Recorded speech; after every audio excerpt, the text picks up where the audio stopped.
Hey guys, welcome back to another action figure review. Today we're taking a look at the armored Batman figure from the Dark Knight's Return comic by McFarlane Toys. On the back of the package we have a picture of the figure itself, along with some promotional art from other figures. On the side of the package we have the figure's name along with the name of the comic.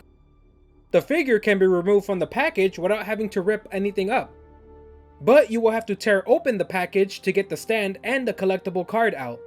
This version of Batman is from the Dark Knight Returns comic. In the Dark Knight Returns, Batman comes back from retirement once again to stop crime in his city. Batman is then accused of killing the Joker and is seen as public enemy number 1. The President of the United States orders Superman to eliminate Batman, but Batman was prepared. Known as the Exo-Frame Batsuit, Batman built this powered armor with the intentions of taking out large threats, the biggest being Superman himself. The suit gives Batman enhanced strength and the endurance to withstand attacks from Superman and electrified fists. Let's check out the details.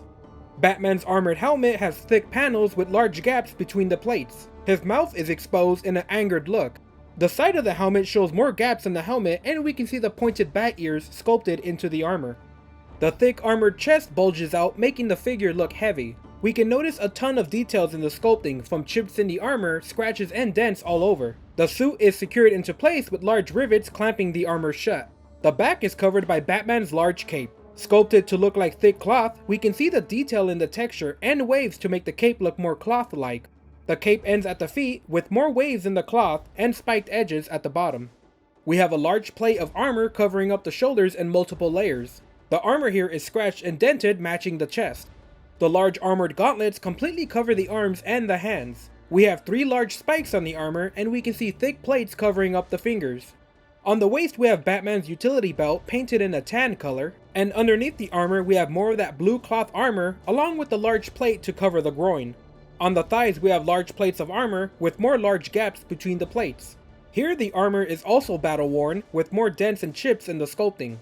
We have an armored knee pad and large armored boots reaching up to the knee. We can see details like rings of armor stacked over each other and more spikes at the back of the leg.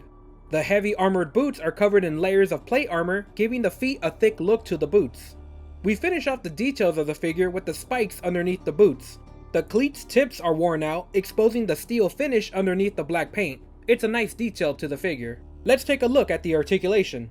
We have a ball jointed head, arms that open, the armor gets in the way of them fully extending, and they also rotate all around, elbows that rotate and bend inward, wrists that rotate and bend in and out, a ball jointed waist,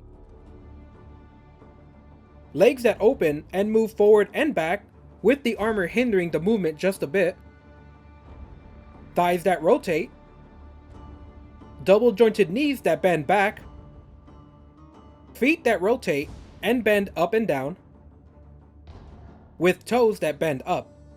The cape in the back is also made of a soft plastic. We get an alternate pair of hands in a clawing position.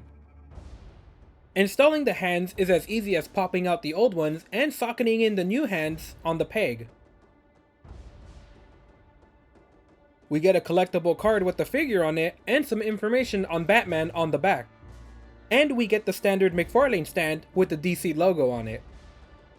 McFarlane did a great job on this figure. While the heavy armor does restrict a lot of motion in the articulation of the figure, the bulkiness of the design makes this version of Batman stand out and unique from the other styles. The figure feels heavy and the joints have a thick feel to them, keeping it sturdy while having all the extra weight from the armor. The spikes on the boots does make the figure a bit unstable without a stand, so for those who want to display it without a stand might want to factor that in. Accessory wise, we get a swap of a pair of hands and a claw grip. The default hands uses a gripped hand and a fist, and I personally would have wanted another fist, but that's just a small nitpick. I do wish the cape was removable, but with it being made of a soft plastic, it gets out of the way easily instead. Most of the figure's value comes from the added weight used from all the extra armor this figure has. Overall, this is a great figure. McFarlane took a design from the comic and gave it a realistic look as an action figure. The alternate hands give it a tiny bit more value in posing the figure, but there's not many poses with the figure as bulky as the armored Batman. The armored suit gives Batman a unique look that even collectors with a few Batman figures can still find a place for in their collection. So if you're looking for another addition to the Batman collection, check out this figure. He's big and bulky, and he'll definitely stand out in your collection. Alright guys, that's it for this review. More reviews are coming up soon, so check out my other videos while you wait.